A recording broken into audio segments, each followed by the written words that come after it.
ሰው መጀመሪያ ገንዘብ ሲያገኝ ምግብ ነው የሚቀይረው የሚገርምሽ አረባክ እኛ ደግሞ ስጋ ወዳጅ ነን ስለዚህ ስጋ ቤት እንሄዳለን ቁርጥ ቤት እና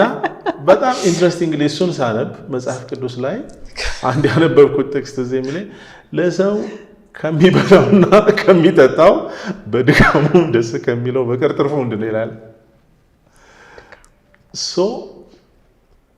እሺ ምን አይነት ምግብ ለምሳሌ ተማሪዎች ሆነን በየግቢው ቢያንስ ከዩኒቨርሲቲ ትምህርት ከኮሌጅ ምናምን ልጀምር ማዘር ቤት የሚባሉ አሉ ሽልሽል እዛ 6 ኪሎ በላይ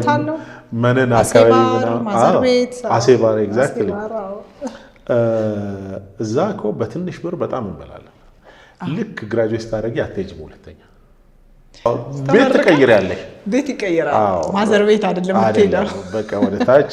አሁን ስሙ ጠፋብኝ አንድ ሬስቶራንት ነበር 4 ኪሎ ወረድ ብለሽ ድሮ ከትምህርት ሚኒስቴር አለፍ ብሎ እንደ ማለዳ አሉ እሱ አይደለም ከትምህርት ሚኒስቴር በታች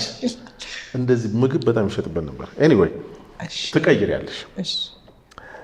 ከዛም በላል ከዛ ትንሽ ከፍ ስንል ደግሞ እያለን ትሄጃለሽ ትልልቅ ሬስቶራንቶች ወደ ላሊበላ ወደ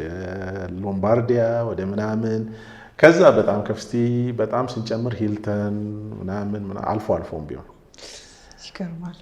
ምን በላው በግ ግን it is the same በግ